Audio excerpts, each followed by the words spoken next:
નમસ્કાર મિત્રો, પ્રો ગુજરાતી ચેનલમાં આપ સર્વનું સ્વાગત છે. આશા કરું છું કે તમે બધા મજામાં હશો.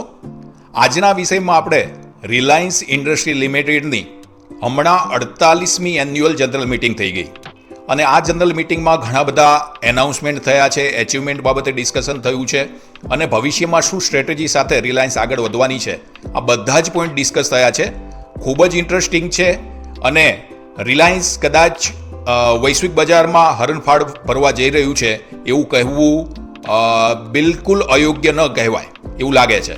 હવે આકાશ અંબાણી, પહેલાં જનરલી મુકેશ અંબાણી એ કી પર્સન છે, એમનું એનાઉન્સમેન્ટ પહેલાં જોવું પડે, પણ આકાશ અંબાણીએ જે પણ જાહેરાતો કરી છે એ ખૂબ જ ઇન્ટરેસ્ટિંગ છે અને ફ્યુચરિસ્ટિક છે. તો આપણે પહેલાં આકાશ અંબાણી દ્વારા જે પણ જાહેરાત થઈ છે એ આપણે એકવાર નજર ફેરવી લઈએ. આકાશ અંબાણી દ્વારા મુખ્ય જે ફોકસ કરવામાં આવ્યું છે એઆઈ પ્રોડક્ટ ઉપર કરવામાં આવ્યું છે કે જે એમણે એનાઉન્સ કર્યું છે. એમાં 3 મુખ્ય પોઈન્ટ છે, જેમાં પહેલો પોઈન્ટ છે કે જીઓ ફ્રેમ્સ એઆઈ આધારિત સ્માર્ટ ચશ્મા, એટલે ચશ્મા દ્વારા જ ઘણું બધું કામ જે મોબાઈલ અને કોમ્પ્યુટર દ્વારા આપણે કરીએ છીએ એ થઈ જશે. આપણે ડિટેલમાં આગળ જોઈશું. બીજો પોઈન્ટ છે જીઓ પીસી. જીઓ પીસી એટલે કોઈ પણ પ્રકારની તમારી ટીવી અથવા બીજી સ્ક્રીન છે તો એ જીઓ પીસીના મદદથી એઆઈ ફ્રેન્ડલી થઈ જશે. ત્રીજો જે પોઈન્ટ છે જીઓ એઆઈ ક્લાઉડ, બરાબર, એટલે આપણે અત્યારે સ્ટોરેજ માટે જે હાર્ડવેર યુઝ કરીએ છીએ એની જગ્યાએ હવે જે આપણે કહીએ કે એઆઈ ક્લાઉડ તમને હેલ્પ કરશે. ડિટેલમાં જોઈએ તો જીઓ ફ્રેમ ખૂબ જ ઇન્ટરેસ્ટિંગ સબ્જેક્ટ છે અને જાદુઈ ચશ્મા કહી શકાય એવું છે. આના ઉપર એક વિશેષ વિડીયો બની શકે એમ છે, પણ અત્યારે શોર્ટમાં આપણે ડિસ્કસ કરીએ. આ ચશ્માની વાત કરીએ તો આ ચશ્મા એઆઈ વોઇસ આસિસ્ટન્ટ હશે અને ઘણી બધી ભાષામાં આ સપોર્ટ કરશે. એનો મતલબ તમારે ફક્ત ચશ્મા સાથે વાત કરવાની છે અને ચશ્મા તમને જે એક્સપેક્ટેડ છે એ પ્રમાણેની સર્વિસ આપશે. બીજો પોઈન્ટ જોઈએ તો એચડી ફોટોઝ છે કે વિડીયોઝ છે, લાઈવ સ્ટ્રીમ પણ તમે એમાં કરી શકશો. એટલે કે ફોટા પાડવા, વિડીયો કરવા અને લાઈવ સ્ટ્રીમ બધું જ આ ચશ્માની મદદથી શક્ય બનશે.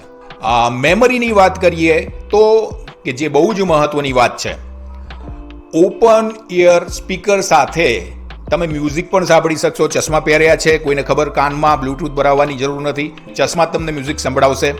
એઆઈ તમને રિયલ ટાઈમ મદદ આપશે.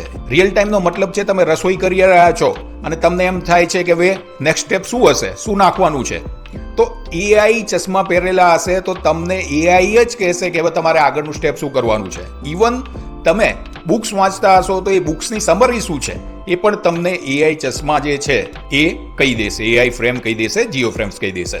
આગળ વધીએ તો જીઓ પીસી એઆઈ ફ્રેમ પછી આપણે જોયું કે જીઓ પીસી એ સેકન્ડ એનાઉન્સમેન્ટ હતું. પોઈન્ટ જોઈએ કે ટીવી કે કોઈ પણ સ્ક્રીન હશે એ જે જીઓ પીસી છે વર્ચ્યુઅલ કોમ્પ્યુટરમાં એને ફેરવી નાખશે. હવે એના માટે શું જરૂર છે તો ફક્ત ને ફક્ત કીબોર્ડ કનેક્ટ કરવાનું છે. તમારું જીઓ સેટઅપ બોક્સ હશે એની સાથે કનેક્ટ કરો એટલે એ ડાયરેક્ટ ક્લાઉડ બેઝડ પીસી થઈ જશે. એટલે તમારું ટીવી પણ જે નોર્મલ ટીવી છે એ પણ એઆઈ સપોર્ટ કરે એવું આધુનિક થઈ જશે. કોઈ અપફ્રન્ટ ઇન્વેસ્ટમેન્ટ નથી. હવે જીઓ પીસી ભારતના ઘરમાં એડવાન્સ કોમ્પ્યુટિંગ પહોંચે એ એમનો લક્ષ્ય છે. એ સ્ટુડન્ટ હોય, પ્રોફેશનલ હોય કે બિઝનેસમેન હોય. અહીં આપણે યાદ કરીએ કે એક ટાઈમે રિલાયન્સે એવું એનાઉન્સમેન્ટ કર્યું હતું વર્ષો પહેલાં કે સ્કૂલ જતા બાળકના હાથમાં પણ મોબાઈલ હોય એવું મારું લક્ષ્ય છે. અને એ વખતે આપણને એવું થતું હતું કારણ કે મોબાઈલ નવા હતા, ઓછા હતા, ત્યારે સ્કૂલના સ્ટુડન્ટ પાસે પણ મોબાઈલ હોય આ કદાચ કલ્પના કરવી પણ આપણા માટે અઘરી હતી, જે અત્યારે નોર્મલ થઈ ગયું છે. તો આ જે વિઝન છે ડેફિનેટલી આવનાર વર્ષમાં રિલાયન્સ એ પ્રમાણે કામ કરશે. હવે જીઓ એઆઈ ક્લાઉડ ત્રીજી જે એનાઉન્સમેન્ટ હતી એમાં એઆઈ બેઝડ મેમરી છે. ઓલરેડી ડિસ્કસ કરી ગયા છે એટલે બહુ ડિટેલમાં નહીં જઈએ. માત્ર સ્ટોરેજ નહીં, એનો મતલબ ફક્ત સ્ટોર થાય છે એવું નહીં, પણ એ મેમરી જે છે એ તમારા યુઝમાં પ્રોપર આવે એ રીતે ફ્રેન્ડલી રીતે એ સ્ટોર થશે, વેલ ઓર્ગેનાઇઝ હશે. તમે તમારી ભાષામાં બોલી ફોટા મેમરી શોધી શકશો. એટલે હું ગુજરાતી છું, આપણે ગુજરાતી છીએ તો ગુજરાતીમાં જ આપણે ઇન્સ્ટ્રક્શન આપીએ કે મને ફલાણો ફલાણો ફલાણો ફોટો જોઈએ છીએ અને એ મેમરીઝ અથવા ફોટોસ છે એ તમને એઆઈ બેઝડ મેમરી જે જીઓ એઆઈ ક્લાઉડ છે એ શોધી આપશે. AI create hub simple photo કે રીલ છે એને પ્રોમો વિડીયોમાં પણ ફેરવી આપશે. એટલે જે આ ડિઝાઇનિંગ માટે મોટા મોટા સોફ્ટવેર અને મહેનત લાગે છે, જીઓ એઆઈ ક્લાઉડ છે તમને બહુ જ ઇઝીલી કરી આપશે. ઓટો ઓર્ગેનાઇઝ એટલે ફક્ત તમારી મેમરીના બંડલ્સ ત્યાં ગોઠવાતા જશે એવું નથી, પણ વેલ ઓર્ગેનાઇઝડ રીતે એ અલગ અલગ ફાઇલમાં અથવા અલગ અલગ રેકમાં એ ગોઠવતો જશે અને જ્યારે જરૂર પડશે ત્યારે તમે એને ઇઝી એક્સેસ કરી શકશો. સિક્યોર છે, સ્કેલેબલ છે, બિલ્ડ ફોર ઇન્ડિયન યુઝર્સ છે, આવું એમનું કહેવું હતું. હવે આપણે મુકેશ અંબાણી કે જે કી પર્સન છે રિલાયન્સના, એમણે જે મહત્વની જાહેરાતો કરી છે એના ઉપર આવી જઈએ. જીઓ આઈપીઓ 2026 જૂન. રિલાયન્સ જીઓનો આઈપીઓ લાવવા જઈ રહી છે 2026 જૂન સુધી, એટલે પહેલા 6 મહિનામાં આ આઈપીઓ આવી જવાનો છે. જીઓએ ગૂગલ અને મેટા સાથે એઆઈ કોલોબરેશન કર્યું છે. બહુ જ મહત્વના સમાચાર છે. ગૂગલ અને મેટા આપણે બધા જ જાણીએ છીએ બહુ જ મહત્વના કી પ્લેયર છે અને જીઓ પોતે પણ એક મોટું ખેલાડી છે. જો આ બંને સાથે મળે બહુ જ મોટો બિઝનેસ સ્કોપ ઊભો થશે, એમાં કોઈ ક્વેશ્ચન માર્ક નથી. જીઓના 50 કરોડથી વધુ યુઝર્સ છે, આવું મુકેશભાઈ અંબાણી કહે છે. ભારતમાં સૌથી મોટું ડિજિટલ નેટવર્ક એ જીઓનો છે અને એ ડેફિનેટલી જીઓનો આઈપીઓ આવશે તો એમાં હેલ્પફુલ થશે. હવે રિલાયન્સ ઇન્ડસ્ટ્રી એન્ડ મેટા આ જે જોઈન્ટ વેન્ચર થયું છે એની ડિટેલ આપણે લઈ લઈએ તો કે એનું મિશન શું છે, તો કે ભારતને વૈશ્વિક એઆઈ હબ બનાવવાનું આ મિશન છે. રિલાયન્સ ઇન્ડસ્ટ્રી અને મેટા વચ્ચે 855 કરોડનું એઆઈ જોઈન્ટ વેન્ચર જાહેર થયું છે. 855 કરોડનું જોઈન્ટ વેન્ચર છે. 70% જે હિસ્સો છે એ રિલાયન્સનો છે અને મેટાનો 30% હિસ્સો છે. એક વસ્તુ સારી છે કે ભારતીય કંપની રિલાયન્સના હાથમાં વધારે પાવર છે એવું કહી શકાય. મુકેશ અંબાણી અને માર્ક ઝુકરબર્ગ આ બંનેએ જે આ જનરલ મિટિંગ 2025ની હતી એમાં આ જે કોલોબરેશન અથવા આ સહયોગને છે એ ગેમ ચેન્જર ગણાવ્યો છે. જ્યારે આ લેવલના લોકો કોઈ પણ સ્ટેટમેન્ટ આપે છે તો ડેફિનેટલી એના પાછળ કંઈક વિઝન અને મિશન હોય એવું આપણે માનવું જોઈએ. હવે જોઈન્ટ વેન્ચરનો મુખ્ય ઉદ્દેશ્ય શું છે આપણે સમજીએ તો મેટાના જે લામા ઓપન સોર્સ મોડલ છે એ રિલાયન્સ ઇન્ડસ્ટ્રીના એક્સપિરિયન્સ એટલે મેટાનું સોફ્ટવેર અને રિલાયન્સનો એક્સપિરિયન્સ આ બંને સાથે જ્યારે મળશે ત્યારે વર્ટિકલ સ્પેસિફિક એઆઈ સોલ્યુશન તૈયાર કરશે, જેમાં sales, finance, customer service, IT જેવા ક્ષેત્રો પણ આવી લેવામાં આવશે. મતલબ આ ફિલ્ડ છે એ ટાર્ગેટેડ ફિલ્ડ છે. રિલાયન્સ ઇન્ટેલિજન્સ દ્વારા આ જોઈન્ટ વેન્ચર મેનેજ થશે. સૌથી સારા અને મહત્વના સમાચાર છે કે બંને ભેગા થશે, પણ મેનેજ કોણ કરશે? પાવર વધારે કોના પાસે રહેશે? આ બહુ જ મહત્વનું છે. સારી વાત છે કે ભારતીય કંપની રિલાયન્સ પાસે આ મેનેજ કરવાનો પાવર અથવા મેનેજ કરવાની સત્તા રહેશે. એ બહુ જ સારી વાત છે દેશ માટે. જોઈન્ટ વેન્ચરનો મુખ્ય ઉદ્દેશ્ય શું રહેશે? ઝુકરબર્ગે જે સ્ટેટમેન્ટ આપ્યું છે એ મહત્વનું છે. મેટા અને રિલાયન્સ મળીને એઆઈને દરેક ભારતીય સુધી પહોંચાડશે. એટલું જ નહીં પણ સુપર ઇન્ટેલિજન્સ તરફનો આ પહેલો કદમ ગણી શકાય. બહુ જ મહત્વનું સ્ટેટમેન્ટ ગણી શકાય.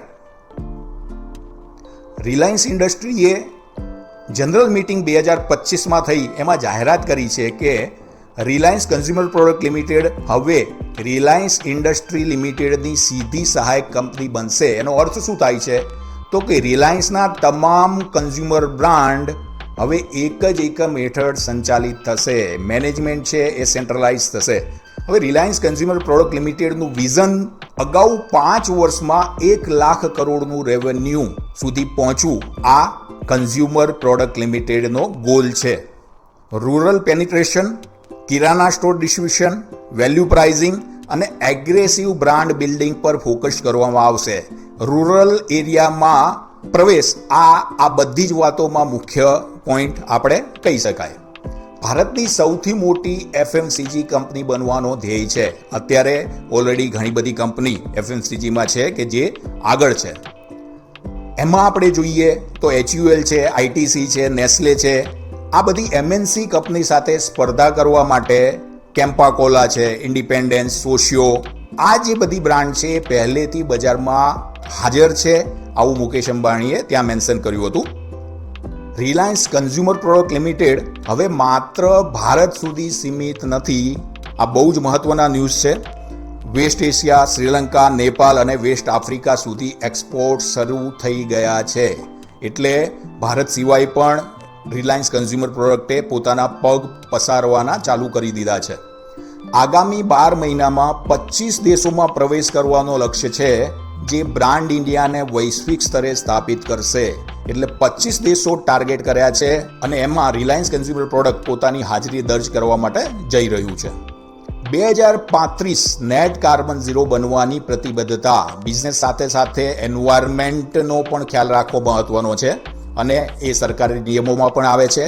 એને બહુ જ ફાસ્ટ આપણે જોઈ લઈએ કે જામનગરની જે સેઝ રિફાઇનરી છે એ હવે વિશ્વની સૌથી મોટી એનર્જી એફિશિયન્ટ રિફાઇનરી બનવા જઈ રહી છે અથવા છે. હવે વેસ્ટ પ્લાસ્ટિક છે એમાંથી ફ્યુલ બનાવવાની વાત છે. બાયોમાસ ફ્યુલ અને હાઇડ્રોજન અલ્ટરનેટિવ વિકસાવવાની વાત કરી છે. કેપ્ચર્ડ કાર્બનને એમોનિયા અને મિથોલોલ જેવા કેમિકલમાં ફેરવી અને એનો ઉપયોગ કરવાની વાત છે. એટલે ઝીરો કાર્બન એટલે કે પર્યાવરણની સેફટી બાબતે પણ એનાઉન્સમેન્ટ થયા છે. સૌથી મહત્વનું, વાતો બધી જ થાય એ યોગ્ય છે, પણ at the end of the day profit કેટલો આવશે એ કોઈ પણ ઇન્ડસ્ટ્રી માટે અથવા કોઈ પણ કંપની માટે મહત્વનું હોય છે. તો એની ડિટેલમાં આપણે આગળ જઈએ. મુકેશ અંબાણીનું કહેવું છે કે કંપની 2022માં 1.25 લાખ કરોડ ઇબીડા હાસિલ કરી ચૂકી છે. અને ક્યાંથી એ અમાઉન્ટ આવી? તો oil to chemicals, Jio, retail અને ન્યૂ એનર્જી બિઝનેસ દ્વારા આ બધું એચીવ થઈ શક્યું છે. મુકેશ અંબાણીએ એ પણ કહ્યું કે રિલાયન્સ હવે ગોલ્ડન ડિકેડ તરફ આગળ વધી રહી છે અને 2027 સુધીમાં ઇબીડા ડબલ એટલે કે 2.5 લાખ કરોડથી વધારે હાંસિલ કરવાનો સંકલ્પ ધરાવે છે. 2025 સુધીમાં ઇન્ટરિમ માઇલસ્ટોન તરીકે રિલાયન્સે જે ફાઇનાન્શિયલ યર 2025માં 1.83 લાખ કરોડ ઇબીડા એચીવ કર્યું છે, જે રોડમેપ માટે મજબૂત પાયો છે. ઇન શોર્ટ, 2025માં જે એક્સપેક્ટેડ હતું એ પ્રમાણે ટાર્ગેટ રિલાયન્સે એચીવ કરી લીધો છે. એ પ્રમાણે મુકેશ અંબાણીનું કહેવું છે. આગળ ડિટેલ જોઈએ તો આ વૃદ્ધિ માટે રિલાયન્સ 3 મુખ્ય સ્તંભો ઉપર આધાર રાખશે. કયા મુખ્ય 3 સ્તંભો છે જોઈએ? એક તો એઆઈ અને ડીપ ટેક. આપણે બધા જાણીએ છીએ કે હવે કંપનીઓએ દેશે સર્વાઈવ કરવું હશે તો એઆઈ તરફ આગળ વધવું જરૂરી છે. બીજું છે ક્લીન એનર્જી અને સર્ક્યુલર ઇકોનોમી. ત્રીજી વાત છે કન્ઝ્યુમર પ્લેટફોર્મ અને રિટેલ એક્સપાન્શન. મુકેશ અંબાણીએ સ્પષ્ટ કહ્યું છે કે 2022માં મેં જે વચન આપ્યું હતું કે રિલાયન્સ 2027માં ડબલ થશે, આજે એ વચનની હું ફરીથી પુષ્ટિ કરું છું. એટલે એક આત્મવિશ્વાસ દેખાડ્યો છે કે ડેફિનેટલી 2027માં અમે જે નક્કી કર્યું છે ત્યાં અમે પહોંચવાના છીએ. મિત્રો, આશા રાખું છું કે રિલાયન્સની જે જનરલ મિટિંગમાં જે પણ પોઈન્ટ ડિસ્કસ થયા એ તમને ગમ્યા હશે. જો આપ ઇન્વેસ્ટર છો અથવા ભારત અને દુનિયાની ઇકોનોમીમાં રસ ધરાવો છો તો આ પ્રકારની માહિતી તમને ડેફિનેટલી ડિસિઝન મેકિંગમાં હેલ્પફુલ રહેશે. મને આશા છે કે મિત્રો આપને આ વિડીયો ખૂબ જ ગમ્યો હશે. જો આ વિડીયો આપને ગમ્યો હોય અને આવા જ વિડીયો આપ જોવા માંગતા હોય તો અમારી ચેનલને લાઈક, શેર અને સબસ્ક્રાઇબ કરવાનું ભૂલશો નહીં. Thank you very much.